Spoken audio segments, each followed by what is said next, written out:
Welcome back to the deep dive. I hope you're ready to get a little weird today. A little. Okay, a lot weird. And I don't mean, quirky weird. I mean staring into a mirror until your face turns into a tentacle monster weird. We are wading into some truly murky, fascinating, and honestly, sometimes terrifying waters. It is certainly a departure from usual fare.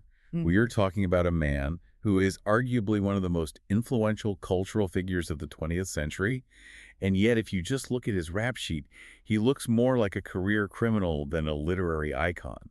It's a strange juxtaposition, isn't it? We are talking about a Harvard graduate, a scion of American industry, who also happened to be a heroin addict for most of his life. Right, and a convicted killer, albeit in absentia. And a man who believed quite literally in magic as a form of technology. We are talking, of course, about William S. Burroughs. The man who wrote Naked Lunch, the godfather of the Beat generation. The guy who ended up influencing everyone from Kurt Cobain to the entire cyberpunk genre. That's right. And our mission today is to try and reconcile these massive contradictions. We have a huge stack of sources here. Biographical details, critical analysis, his own journals, and we're going to try to answer a fundamental question. How does a boy from a wealthy St. Louis family end up living in a locker room in the Bowery? The bunker. The bunker, yeah. Shooting paint cans with the shotgun for art and rewriting the rules of literature because he believed he was possessed by a demon. And that's not hyperbole. For Yeah. Burroughs, that was the literal truth. And I think to understand him, you have to look past the cool junkie image that pop culture has kind of pasted onto him. Yeah. We need to look at his philosophy. The ugly spirit. We are definitely going to unpack that. It sounds like the plot of a horror movie, but for Burroughs, it was his daily reality. It was. And before we get into the wild stories, and there are plenty of them involving guns, drugs, and severed fingers, we need to set the tone. This isn't just a biography of a writer. This is a look into a worldview that saw the entire world as a system of control. Control. That's the key word for today, right? Absolutely. That is the thread that runs through everything he did. Whether it was the government, the police, addiction to heroin, or even the structure of language itself. Language itself. Burroughs spent his entire life trying to find a way to break out of the control system. He viewed himself as a sort of cosmic escape artist. So let's start at the beginning, because when you see pictures of Burroughs later in life, that stark three-piece suit, the fedora, the glasses, that very dry expression, he looks like a banker. He does. He looks like a conservative grandpa. And in a way, he started out exactly where you'd expect a banker to come from. He really did. The appearances were very deceiving, but also historically accurate. He was born in 1914 in St. Louis, Missouri. Okay. And the name Burroughs meant something very specific in American industry. His grandfather, William Seward Burroughs I, was the founder of the Burroughs Adding Machine Company. Okay, so let's pause there.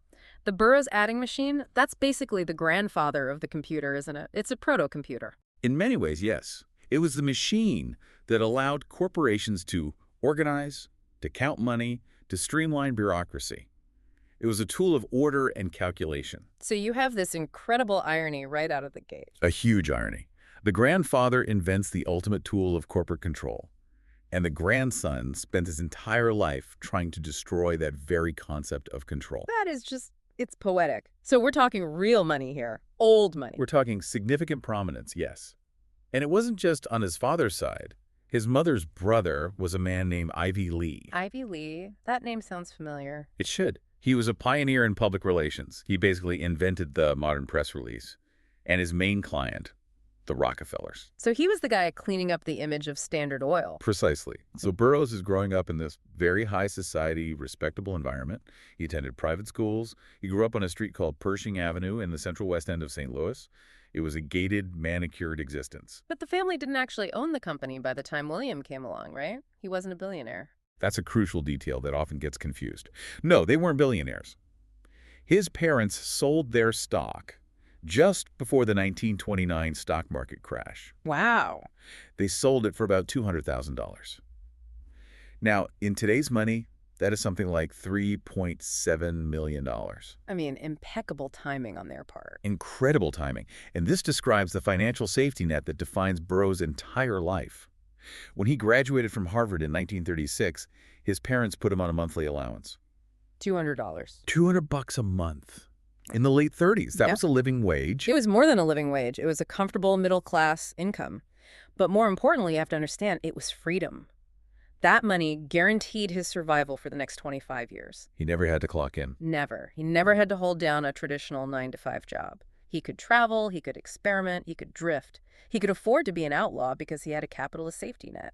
It's the ultimate irony, isn't it? The money from the establishment, from an adding machine company, is what funded the ultimate countercultural rebel. Exactly. He never had to answer to a boss. He never had to curb his behavior to keep a paycheck. That allows a certain kind of personality to develop, completely unchecked. And the cracks. They showed up early. He wasn't a normal kid playing baseball in the sandlot. Oh, far from it. By all accounts, he was a deeply strange child. He was prone to hallucinations from a very young age. There's a famous story of the green reindeer. I read about this. He was, 4 years old? 4 or 5. He was playing in the woods behind his house, and he had a vision. He saw a small green reindeer, about the size of a cat. That's scary. No, not scary to at all. It was magical. Later in life, after he studied anthropology at Harvard, he identified this as his totem animal. So he was already seeing things or interpreting the world through this kind of magical lens way back then. Absolutely. He described seeing ghostly gray figures playing in his bedroom. He felt comfortable with them. He said he felt a sense of wonder, not fear. It suggests that his barrier between what we call reality and vision was porous from day one. And then there's the finger incident. This one made me wince. It feels like something out of a psychological thriller. It is disturbing, but it reveals so much about his psychology. This was 1939. Burroughs is a young man. He's graduated from Harvard. He's studied medicine in Vienna for a bit. Right. He's traveling in Europe, and he's struggling with his mental health, and he's struggling with his sexuality. He was gay. But this was a time when that was heavily, heavily stigmatized and illegal. The pressure must have been immense. Of course. So he became infatuated with a man, and to impress him, or perhaps as a gesture of extreme emotion, to prove his devotion, he deliberately severed the last joint of his left little finger. He cut off his own finger joint with what? A pair of poultry shears. Oh, my God. And he just sat there and did it. He later wrote about it in a story called The Finger, but it shows you the intensity of his personality. There was a masochistic performative streak there, a desire to damage the physical body to prove that the mind was in charge of it. It's like a rejection of the physical. It's a rejection of control, even the control his own body had over him. So he's got the Harvard degree, he's got the allowance, he's got the missing finger joint, and eventually he drifts to New York City. This is 1943. And this is where history gets made. This is the birth of the Beats. Right. He meets Jack Kerouac and Allen Ginsberg. But you have to understand the dynamic here. Burroughs was older. He was already in his late 20s, whereas Ginsberg was just a student at Columbia. So he wasn't their peer. No, he was the mentor. He was the bad uncle, the experienced, world-weary figure. He was the guy your parents warn you about. Don't hang out with William. He has poultry shears and weird books from Europe. Precisely. He was the one with the apartment, the allowance, and the real experience in the criminal underworld. He introduced them to Oswald Spengler, to Celine, to the darker side of literature, and he was also the one who got them entangled in a murder case. The car camera incident. We've touched on this in other deep dives, but let's recap how Burroughs fits into this specific mess. So Lucien Carr was a friend of theirs in this circle. He killed David Kammerer, a man who had been stalking him for years. It was a messy, tragic situation. An act of self-defense, Carr claimed. That was his claim. But Burroughs and Kerouac were arrested as material witnesses because they didn't report it. In fact, they tried to help Carr dispose of the weapon and the evidence. They went to the movies while Carr was trying to figure out what to do. That goes beyond literary rebellion. That is being an accessory after the fact to a homicide. It was a very harsh wake-up call for the group. It shattered whatever romantic bohemian innocence they might have had. And for Burroughs, it was one of his first real brushes with the law. And this is what led to that book they wrote together, right? And the hippos were boiled in their tanks. Best title ever, by the way. It is a memorable title, taken from a news headline about a fire at a circus they heard on the radio. They wrote it in 1945, alternating chapters. It wasn't published for decades, but it was the literary result of that shared trauma. But for Burroughs, the trajectory was already spiraling downward from there. Oh, yes. After the murder, things get darker. He starts using morphine around 1945. And not just using, he was selling heroin in Greenwich Village. He was a pusher. He was a small-time pusher. And this is where Joan Vollmer enters the picture properly. She was living with him in the apartment with Ginsberg and Kerouac. She was brilliant, very well-read, arguably as smart as any of the male beats. but she was addicted to benzedrine, amphetamines. So you have Burroughs on downers, morphine, and Joan on uppers, benzedrine. A volatile chemical mix in a very volatile environment. They formed a common law marriage. They had a child, William S. Burroughs Jr., or Billy. But their life was just chaos. They left New York, moved to Texas to try and grow marijuana. That didn't work out. It did not. They moved on to New Orleans. And in New Orleans, the law started closing in. The police raided his home. They found drugs and, crucially, unregistered handguns. Guns were already a big thing for him. Always. He had a deep, lifelong fascination with weaponry. He saw them as extensions of the will. So to avoid prison in Louisiana, specifically Angola State Prison, which was a terrifying place, notorious for brutality, he fled. He fled to Mexico. Joan and the kids followed him down. And this brings us to the tragedy in Mexico. This is the moment that changes everything. If you are listening and you think you know the story, you need to hear the details because it explains everything that comes after. It is the pivot point of his entire existence. It's 1951, Mexico City. Burroughs and Joan are living there.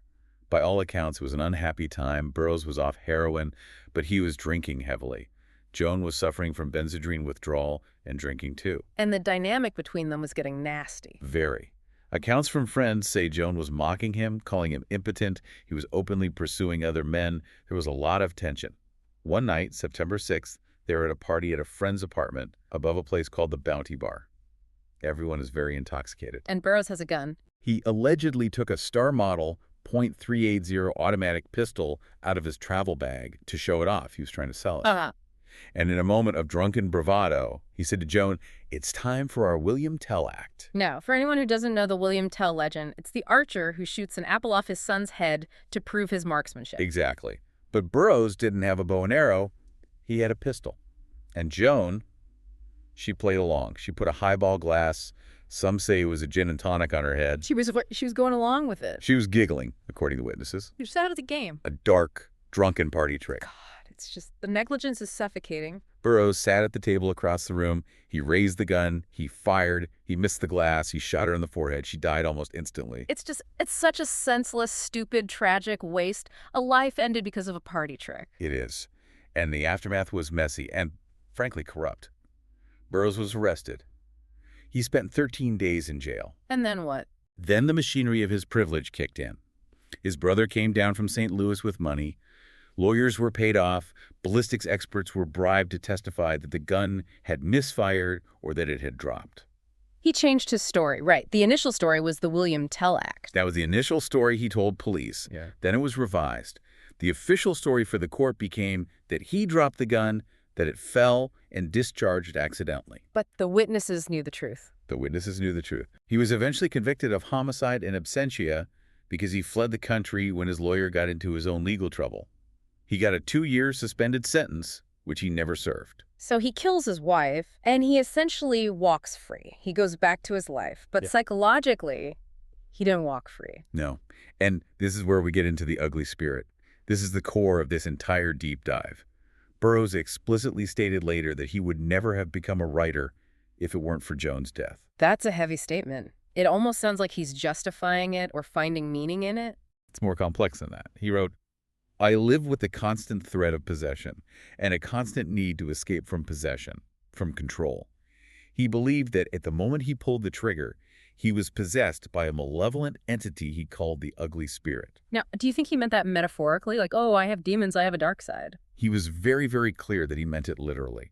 He said his concept of possession was closer to the medieval model. He believed an alien entity, an invading consciousness, invaded him and used his hand to kill Joan. That sounds like a psychological defense mechanism to deal with unimaginable guilt. It could be, and that's the rational interpretation. But for Burroughs, it was his metaphysical reality. And writing became his method of exorcism. So he wasn't writing for fame, he wasn't writing for art, he was writing to save his soul. He was writing to fight a demon. He viewed writing as a form of sorcery. He believed that the word itself, language, was a mechanism of control, a virus. And the ugly spirit used words to control him. So to fight back, to keep the demon at bay, he had to write his way out. He had to break the language. That recontextualizes his entire career. He's not an author. He's a magician fighting a duel. Precisely. And that duel took him away from the Western world entirely. After Mexico, he drifts through South America.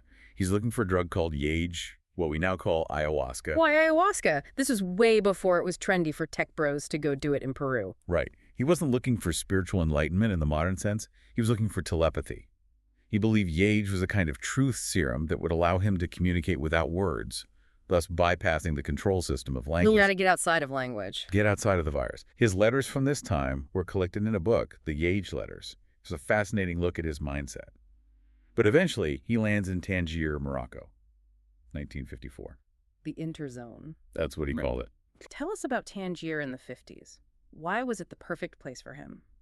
Tangier was a geopolitical anomaly. It was an international zone, governed by a committee of different nations, which meant essentially that no single nation's laws really applied. So it was lawless. Effectively, yes. It was a haven for spies, smugglers, eccentrics, and exiles. Homosexuality was tolerated, drugs were legal or easily available over the counter at pharmacies, and most importantly for him, it was cheap. So his $200 a month allowance could let him live like a king. Or like a ghost. He fell deep into addiction there. He was using a drug called Eucadol, which is a very strong opioid, and eating mejun, a potent confection made of marijuana, honey, and spices. He essentially locked himself in a room for 4 years. Just him and the ugly spirit. And the typewriter. He sat in a state of altered consciousness, just generating text. He wasn't writing a story with a beginning, middle, and end. He was writing routines, satirical sketches, hallucinations, memories of St. Louis. He would write a page and just throw it on the floor. This pile of paper became known as the word hoard. Yes. Thousands and thousands of pages. A chaotic mess of genius and filth. And his friends had to come rescue him, basically. Kerouac and Ginsberg and Alan Anson arrived in Tangier in 1957. The cavalry arrives. They did. They found Burroughs surrounded by these papers looking gaunt and haunted, and they essentially acted as editors. They typed up the handwritten scrawls. They tried to find some kind of structure. They literally taped pages together. That collection of chaos became Naked Lunch. Naked Lunch. It's such a weird book. If you pick it up expecting a novel, you are going to be very, very confused. You are. It's non-linear. You can dip in anywhere. It's a series of routine skits, almost, that are satirical, grotesque, and horrifying. It attacks everything. The death penalty, bureaucracy, medical malpractice, capital punishment. Up in the title. What does that mean? Naked Lunch. Kerouac apparently mistyped it from Burroughs' handwriting. This was supposed to be Naked Lust. But Burroughs loved the mistake. He kept it. He kept it. He said it means a frozen moment when everyone sees what is on the end of every fork. Meaning, seeing reality exactly as it is. The naked, unvarnished truth of what we are consuming. Exactly, the algebra of need. He used heroin addiction as a metaphor for everything. Consumerism, politics, religion. He argued that everything is a relationship between a pusher and an addict. The state is a pusher. The citizen is an addict. And actually, the American government hated it. Oh, they loathed it. It was first published in Paris by Olympia Press in 1959. When Grove Press tried to publish it in the U.S., it was prosecuted for obscenity in Massachusetts. This became a landmark legal battle. Why was this trial so important? It became the last major literary censorship trial in the United States. Yeah. Writers like Norman Mailer and Allen Ginsberg testified that the book had literary value.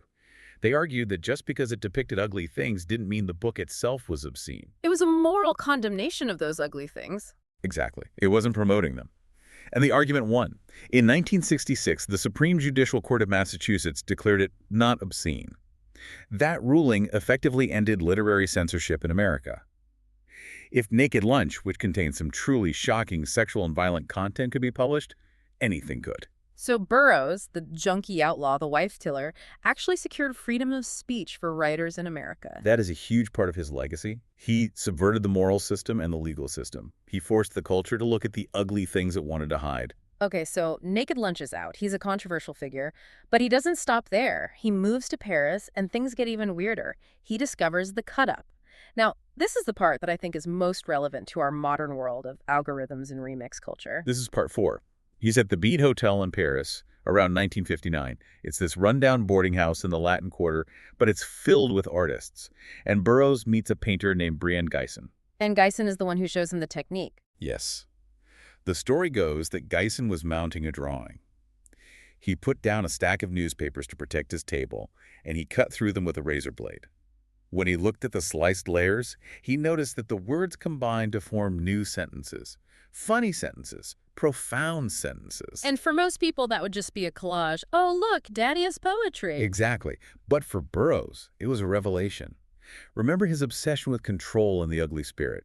He believed language was a control system. He believed that the structure of our language subject, verb, object, locks us into a certain way of thinking. It forces us to think in linear time. It limits what our brains can do. So if you cut the paper. You break the timeline. You Wow. break the control. Burroughs was adamant. He said that cut-ups are not for artistic purposes. For him, they were a tool of political warfare and scientific research. He thought that by cutting up texts, you could actually predict the future. He did. He called it letting the future leak out.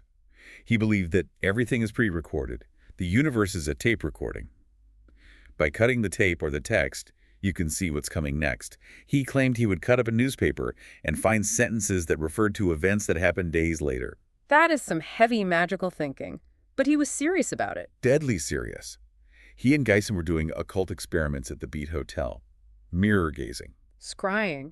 Like a wizard looking into a crystal ball. Yes. Burroughs would stare into a mirror for hours. He reported seeing his hands turn into tentacles. He saw his face transform into a green, man-like entity. He believed he was seeing his other selves, or perhaps the entities that were trying to possess him. He was trying to map the unseen geography of his own mind. It's terrifying, but also creatively it worked for him. He wrote the entire Nova trilogy using this method. The Soft Machine, The Ticket That Exploded, Nova Express. Those books are dense. They are very difficult to read because they are literally cut up. Paragraphs are spliced together randomly. But the theme is consistent throughout. Humanity is under attack by a virus from outer space, and that virus is language. Language is a virus from outer space. That's one of his most famous quotes. And he meant it. He thought language was a parasitic organism that had invaded the human host, using us to replicate itself. Thinking is just the virus thinking through you. Okay, let's move on. Part 5, the London years. He leaves Paris and goes to London. And here, he tries to get clean again. He does. He hears about a Dr. John Dent, who had a specific cure for heroin addiction using something called apomorphine. Apomorphine, what is that? It's a derivative of morphine, but it's not psychoactive. It doesn't get you high. It acts as an emetic. It makes you vomit. The theory was that it regulated the metabolism and reset the body's need for the drug. Burroughs was convinced it was a miracle. He wrote a famous piece called Letter from a Master Addict to Dangerous Drugs, praising this cure. Did it work for him? For a while. Yeah. He advocated for it fiercely his whole life. But during this London period in the 60s, he also got involved with something else that claimed to have a technology for the mind. Scientology. Wait, William S. Burroughs was a Scientologist? For a time in the 60s, yes. He joined the Church of Scientology in London. He took the courses. He reached the level of clear. I cannot imagine Burroughs taking orders from anyone, let alone an organization like that. Well, that was the problem. He actually liked the techniques, the auditing, the e-meter. He felt they were useful tools for exploring the mind and deprogramming trauma. He said it helped him with his writing. But he hated the organization. Why? He felt it was authoritarian, secretive, and suppressed any critical thought. He saw it as just another system of control. So he took the tools and ran. And he turned on them.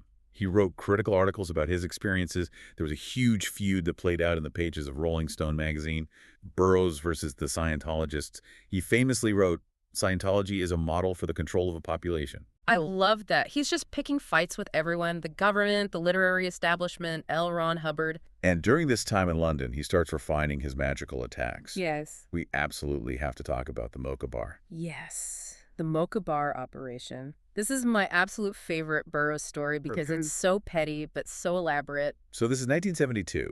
There's a coffee bar in London on Frith Street called the Mocha Bar. And Burroughs felt he was treated rudely there. He claimed the cheesecake was poisonous and the service was surly. As one does, most people would just, leave a bad tip or a bad Yelp review. Not Burroughs.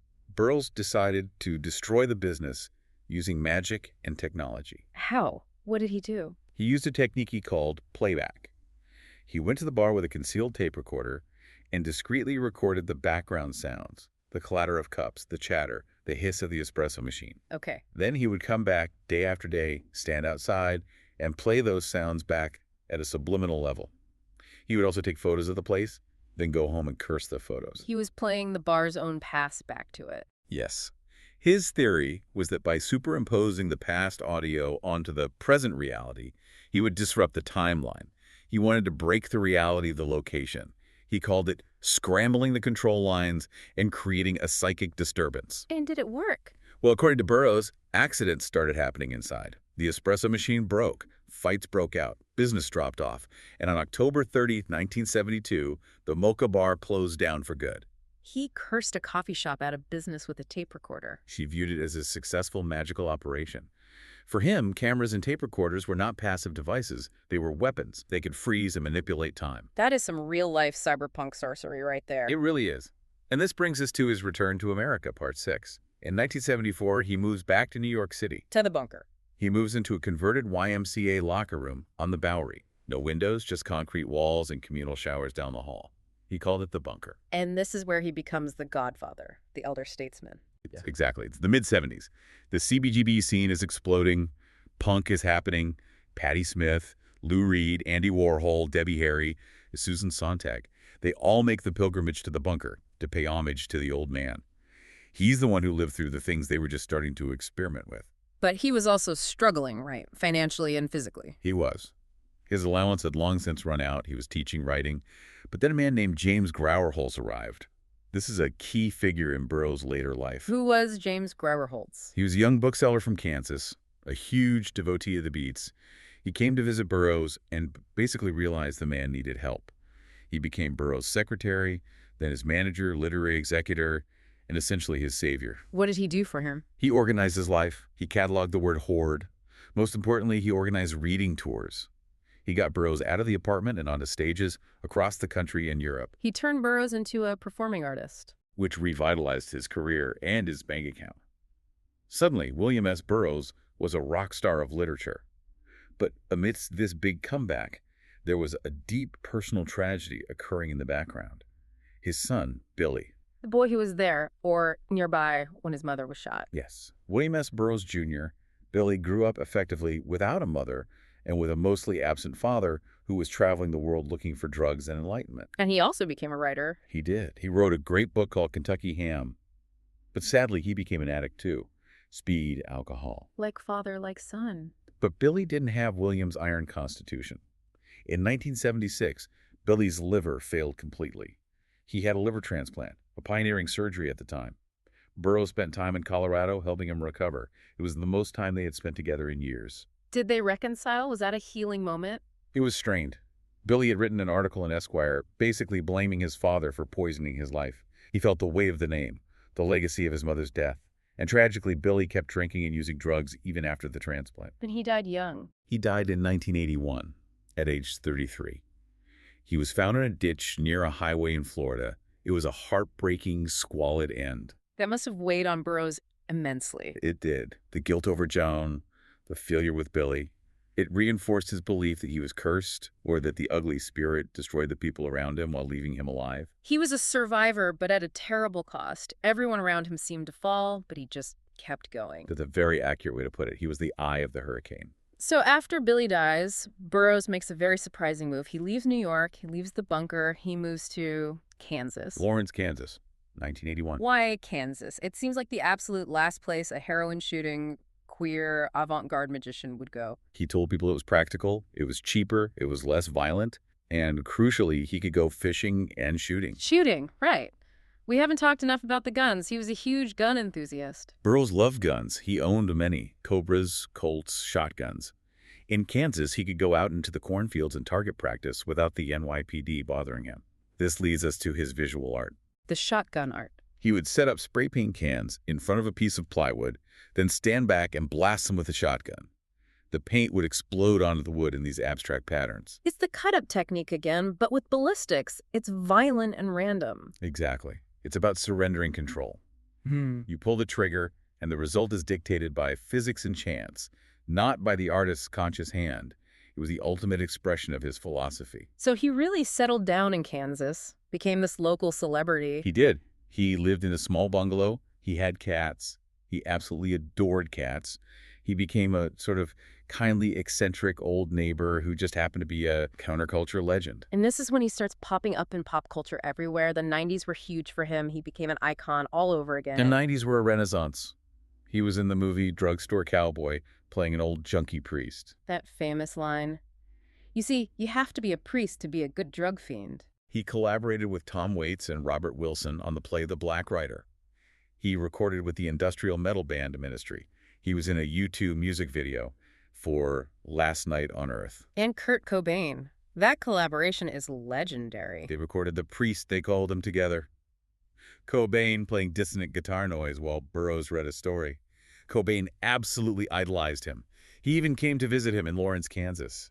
It's tragic that Cobain, another figure struggling with addiction and the pressures of fame, sought him out. Burroughs actually felt sorry for Cobain. He said later, "There's something wrong with that boy. He frowns for no reason." Burroughs, the old survivor, recognized the doom in Cobain. He knew Cobain wasn't going to make it. Let's touch on the 23 enigma. This is another weird Burroughs thing that has really entered the culture. It is. Back in Tangier, he met a ferry captain named Clark. Captain Clark bragged he'd been sailing for 23 years without a single accident. That very same day, his ship sank, killing him and everyone aboard. Okay. That evening, Burroughs heard on the radio that Flight 23 from New York to Miami had crashed. And the pilot's name was Clark. The pilot's name was also Captain Clark. From that moment on, Burroughs started collecting occurrences of the number 23. He believed it was a cosmic signal, often associated with death or synchronicity. Now, if you look for it, you see 23 everywhere. It's a classic example of confirmation bias, but... It's classic Burroughs. He hacks your perception. Once he points it out, you can't unsee it. It's a virus of an idea. We also need to talk about his politics, because he doesn't fit in any box. You can't call him a liberal or a conservative. He really doesn't fit anywhere. He was a staunch, lifelong, gun-loving Second Amendment supporter. He said, "I sure as hell wouldn't want to live in a society where the only people allowed guns are the police and the military." Which sounds very right-wing libertarian. But he was also a radical libertine who hated the government, hated bureaucracy, hated the police, and wanted total drug legalization. He called himself a frontier individualist. But he lived on a trust fund and, as the source says, used the GI Bill to pay for his studies in Mexico. Oh, absolutely. He had a quote, "I always say keep your snout in the public trough." He hated the system, but he was more than happy to exploit it. He saw it as getting some of his own back. That is practically honest, at least. It fits his philosophy. If the system is a machine of control, you don't owe it any loyalty. You take what you can to survive. In his later years, he even joined the Illuminates of Thanateros, an order dedicated to chaos magic. So he went all in on the magic. He went all in. And he did survive. Against all odds, he lived to be 83. He died on August 1997. He had a heart attack in Lawrence. He is buried in the family plot in St. Louis, right next to the white granite obelisk of his grandfather, the adding machine tycoon. Back to the beginning. Full circle. The man who invented a tool of control and the man who tried to smash it.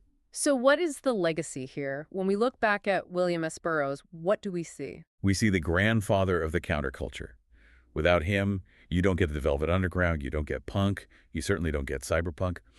William Gibson, who wrote Neuromancer, owes a huge debt to Burroughs' ideas of interzone and reality hacking. A term heavy metal comes from here too, right? It does. It appears in his novel The Soft Machine.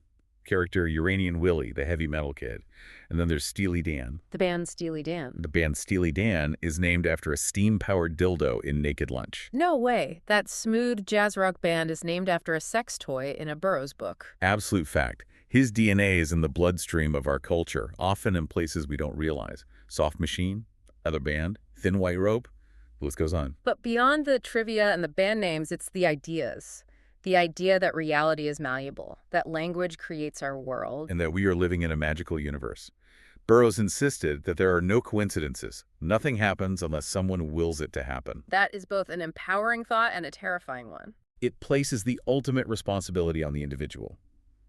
If you are controlled, it's because you haven't figured out how to cut the wires yet. You know, thinking about his central warning, that language is a virus, a control system, it feels incredibly relevant right now. How so? Well, look at the world we live in. We are living in the age of algorithms. We have AI generating text, generating images, generating a kind of reality on social media. We are swimming in a sea of manipulated information. We are constantly being fed a narrative. That connects perfectly to Burroughs' cut-up philosophy. He believed that by cutting up the word lines, you could break the programming. You could disrupt the narrative and see what was really there. But now the programming is writing itself. The machine is generating the language that we consume. Which raises a provocative final thought, doesn't it? Mhm. Burroughs warned us that control seeks to make us predictable, to turn us into machines. He used a pair of scissors and a tape recorder to fight back. In an age where our thoughts are increasingly shaped by predictive texts and algorithmic feeds, are we living in the ultimate control system he prophesied? And if language is a virus from outer space, have we all been infected? I think the answer, according to Burroughs, would be a resounding yes. The question is, what are you going to do to break the spell? On that note, maybe go pick up a pair of scissors and a newspaper, see what the future holds. Just be careful what you let leak out. Thanks for listening to The Deep Dive. We'll see you in the Interzone.